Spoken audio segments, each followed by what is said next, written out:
They laughed when Earth voted to intervene. Not just laughed, mocked, openly, as if the very idea was a joke. To the Galactic Council, Earth was that polite child at a table of war-hardened veterans, the kind of civilization that wrote poetry about peace while others forged war machines. For years, Earth had played the role well, helpful, humble, always eager to cooperate, always choosing diplomacy first. When the vote passed, barely, it was mostly to appease them. Let the humans send a ship or two. Let them feel important. Let them learn how real wars are fought. They had no idea. The Giovanni swarm had crossed into protected council space, devouring neutral systems like fire racing through dry grass. Even the ancient Sorari fleets couldn't hold them back. Their bioarmor, hive tactics, and suicidal aggression overwhelmed standard defense protocols. The council called for a unified response. Every member was to contribute. Most sent what they could. Earth sent a message. We accept the directive. Engagement underway. That's when the smirks began. Earth had no history of successful deep space combat. No known advanced fleet. No legendary war heroes. The most famous Earth broadcast on the galactic net was a song. Some haunting melody about stars and silence. What did they think they were doing? Counselor Triv of the Thalaxians scoffed. Let's see how long kindness lasts against teeth. Others agreed. Earth's representative, a woman named Layla Chun, simply smiled. We'll do our best, she had said. No drama, no threats, just those 4 words. But what came next changed everything. The council expected a symbolic response. A gesture. 1 or 2 outdated cruisers. Maybe a diplomatic envoy ship outfitted with basic defense systems. What arrived instead was silence. And then, nothing. For hours, there was no visual contact, no transmissions, no trace of Earth's forces. And then the Giovanni feed, the one they broadcast across the stars as a warning to others, began to glitch. Static, distortion, and finally, silence. The council demanded updates. Earth responded with one line. Engagement proceeding as planned. Containment estimated in 6 hours. Containment? Against the Giovanni swarm? With what exactly? Confused and annoyed, council members demanded real-time feeds. Earth refused. Operational security, Chen replied. When pressed, she added, you asked for results, not theater. 3 hours later, Giovanni activity collapsed across the sector. Their warships vanished from sensor grids. Their viral signals went dark. Their communication web, previously unbreakable, fractured into silence. Only then did Earth transmit data. 5 ships had entered the zone. 5. No names, no insignia, no registration. Just mapped black holes, gravity distortion drives, and tech the council couldn't even begin to parse. The footage, sanitized and delayed, showed impossible things. Giovanni cruisers imploding without impact, hive nodes sliced clean in perfect silence, entire clusters collapsing into engineered singularities. It wasn't a battle. It was surgery. One council technician whispered, they're not fighting. They are correcting. Meanwhile, Chen submitted a 1-page report. No grandstanding, just details. Enemy neutralized, swarm nodes disabled, trace units deployed. Estimated Giovanni casualties, 96%. Human casualties, 0. Counselor Varick of the Driel demanded clarification. How did you eliminate an entire swarm cluster without loss? Chen only replied, we've studied the Giovanni for a long time. We had models. We had projections. We built solutions. But why? Counselor Triv snapped. You never fought them before. We hoped we'd never have to, she said. The chamber went quiet. Triv pressed again. You've been preparing for a Giovanni war this entire time. Chun tilted her head calmly. We've been preparing for every kind of war. That's when the truth began to dawn on them. Earth hadn't been harmless. Earth had been quiet, and they'd all mistaken silence for softness. Chun continued, we don't escalate. That's a choice, not a limitation. The council demanded more. Full specs, tactical breakdowns, numbers. Earth declined. We're not here to show strength. We're here to stop bloodshed. But the council wouldn't let it go. How many more of those ships do you have? Someone asked. Chen didn't blink. Enough. That word hit like a missile. Enough to fight the swarm? Apparently. Enough to fight us. No one asked aloud, but the thought echoed in every mind. The meeting ended without ceremony. The council chambers emptied in uneasy silence. And for the first time in decades, no one laughed at Earth. No one mocked their kindness. Because everyone finally understood, Earth hadn't been playing nice because it had to. It had been playing nice because it chose to. And the galaxy just learned what it meant when Earth stopped. They thought Earth had sent their best. 5 ships, silent, unmarked, anonymous silhouettes against the stars. The council reviewed the footage a dozen times, then a dozen more. It made no sense. Those ships shouldn't exist. At least, not by any known technological standard. They defied classification, scanning, even optical lock. One moment they were there, the next they weren't. Mass readings shifted mid-measurement. Their propulsion systems bent gravity in ways that didn't follow standard physics. When Counselor Varric tried to pinpoint their method of entry, the system logs returned an impossible result. They were already inside. Somehow, Earth had placed a fleet in the heart of an enemy-infested zone without crossing any monitored entry point. They didn't arrive. They were revealed. The attack, or whatever it could be called, wasn't a flurry of missiles or energy blasts. There was no grand confrontation. There were no flashy displays. The first Giovanni vessels simply stopped. Not exploded. Not destroyed. Stopped functioning. Engines froze. Life signals went flat. Command nodes went dark. It spread like a wave. Hive clusters blinked out with mathematical precision, always following the same pattern. Scout silenced. Flagship disrupted. Relay disabled. Swarm blind. The council watched it unfold in horror and awe. It wasn't warfare. It was a controlled dismantling. Every move exact, efficient, emotionless. The humans were pulling apart an empire, like an engineer disassembling a faulty machine. They finally intercepted a data burst from one of Earth's units. Encrypted, but crude enough to hint it was meant to be found. When cracked, it held a single message.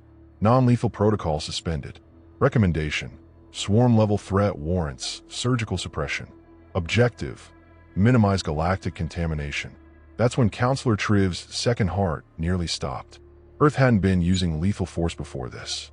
Meaning, this terrifying efficiency was them finally using their real arsenal. They scrambled to analyze the weapons. No plasma trails. No rail signatures. No antimatter ignition. Instead, directed gravity shears, pulse distortions, and a form of AI command override that bypassed Giovanni encryption entirely. Earth systems understood Giovanni tech better than the swarm did. This wasn't brute force. This was mastery. Then came the ships themselves. The exterior hulls were lined with what appeared to be reactive plating, constantly shifting in response to incoming scans, rendering the ship effectively invisible on all known wavelengths. Worse, internal data signatures suggested the vessels weren't piloted in the traditional sense. They were partially sentient. Each ship housed an integrated consciousness, part human, part machine, operating with autonomy and judgment. One fleet analyst compared them to predators: stealthy, patient, lethal, not designed for open conflict, but for precise extermination. And the 5 ships were only the visible part. Shortly after the first wave neutralized the core Giovanni fleet, Earth deployed trace drones. Thousands of them, almost invisible, drifting along the ion trails of retreating swarm vessels. They didn't destroy the fleeing ships. They followed them. "We let them go," Chun told the council, "so we'd know where to go next." That sentence chilled the entire chamber. Earth wasn't done. The first engagement wasn't the end. It was the beginning. And they had anticipated every step, every escape, every fallback point. Counselor Varric leaned back in his seat, fingers trembling. They weren't improvising. "No," whispered another. They were executing a playbook. The realization cut deep. Earth had war plans, not theoretical projections. Actual, written doctrines for this species. Plans that had been tested, simulated, refined. Then the question came, unspoken but heavy in every mind. How many other plans do they have? The council had assumed Earth lacked experience. They had seen their peacekeeping operations, their diplomatic missions, their restraint, and assumed it was all they had. They hadn't realized it was just the face Earth chose to show. They forgot the archives. They forgot Earth's own history. A species born from tribal conflict, industrial war, nuclear brinkmanship. A people who had not only survived themselves, but learned to hold their worst instincts in check. The council mistook evolution for naivety, mistook mercy for inability. Now they saw the truth. Earth had grown past war, but had never forgotten how to wage it. Worse, they had gotten better at it in silence. The reports kept arriving. Giovanni communications across the outer systems began failing. Outposts were found abandoned. Swarm fleets were splintered, infighting without command. Surveillance confirmed. Earth's drones were hijacking command algorithms mid-flight, turning entire hives against each other with a few lines of injected code. When Counselor Triv confronted Chun, demanding to know how many fleets Earth had, she offered no numbers. Just one sentence, enough to keep the peace. Is this peace? Triv spat. You're tearing apart an empire. Chun didn't blink. We gave him a chance to stop. They refused. We're making sure they don't refuse again. The council went silent. They'd never seen Earth like this. The humans hadn't raised their voices, hadn't gloated. They didn't demand tribute or recognition. They didn't ask for glory.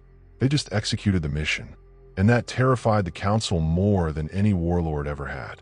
Because Earth wasn't fighting to win. They were fighting to end it. The council thought the worst was over. The Giovanni swarm had been scattered, their fleet gutted, their command node silent. Earth's ships had vanished as quickly as they came. No victory parade, no official declaration, just one quiet transmission. Threat contained. Cleanup in progress.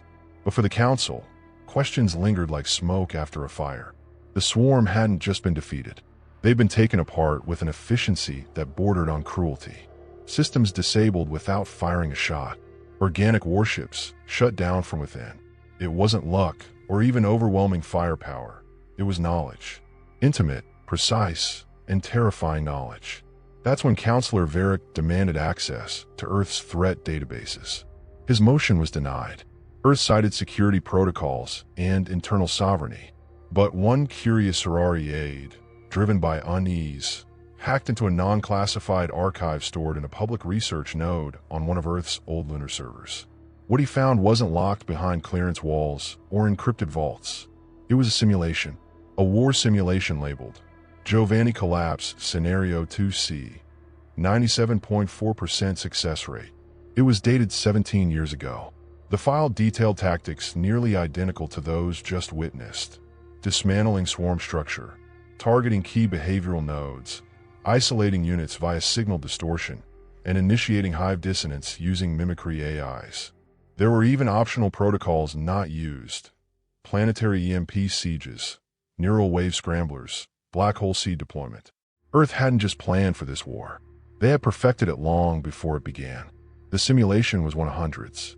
The archive held breakdowns of every known hostile species in the galaxy, including council members themselves. It was all there: battle projections, command tree infiltrations, weakness maps, counter-strategy modules. Entire civilizations cataloged like insects in a jar. Word spread through the council like fire through dry leaves. Some screamed for sanctions. Others demanded emergency sessions. The Drill proposed stripping Earth of its council seat. The Thalaxians called for a complete blockade. But none of them moved, because fear had done what politics couldn't: paralysis. Layla Chen appeared again, summoned to explain. She brought no security, no fleet escorts, just herself, standing before a hall that barely masked its outrage. I won't insult this council with denials, she said. Yes, the simulations are real. Yes, we studied every threat, including you. Gasps echoed. One sorority delegate stood to protest. Chen raised a hand, not commanding, just steady. We prepare because we had to, she said. Earth's history taught us something none of you seem to understand. Peace doesn't survive on hope alone. She tapped her data slate, projecting a series of images. Earth's own wars. Cities in ruins. Famine. Extinction-level weapons. Children wearing gas masks. Skies darkened by ash. This is what we did to ourselves, she said, before we reached the stars, before we found the luxury of restraint. The images shifted. Now blueprints, defensive satellites, neural firewall tech. We don't fear war. We fear becoming what we were. Counselor Triv sneered. You hide weapons in the dark and call it restraint. We don't hide them, she replied. We bury them. That's different. What happens when you decide to stop burying them? Chen didn't answer immediately. She looked around the room, at the worried faces, the silent calculations. She saw what they were really asking. What does Earth want? She answered without flair. We want silence, safety, stability, because we remember what happens when we lose those things. You saw our precision and feared our intent. That's fair, but know this. We act only when all peaceful paths have failed. A young counselor, barely in her second term, stood and asked what many were thinking. Why show us mercy? It wasn't sarcasm. It was fear masked as curiosity. Chen met her gaze. Because we remember how it felt to be small, weak, terrified. We remember being at the mercy of powers that call their strength justice. We remember being treated like we didn't matter. Silence. Then she added, more quietly, and we remember what we became when we stopped asking for peace and started taking it. A different image appeared on the display now, an old photo, a black and white Earth image. Soldiers smiling in the aftermath of a battle, not because of victory, but because the shooting had stopped. We don't fight for dominance. We fight so no one has to anymore. Her final words were barely louder than a whisper. We've trained for every kind of war, so that maybe, one day, we'll never have to fight again. She left the chamber without being dismissed, and for a long time after, no one said a word. Because they weren't just looking at a dangerous species.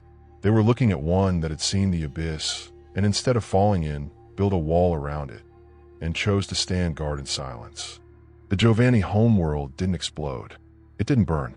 It simply went dark. 1 minute, thousands of hive signals buzzed across council surveillance grids, and the next, they were gone. Not jammed, not blocked, just absent. Entire planetary systems went quiet without a single confirmed kill.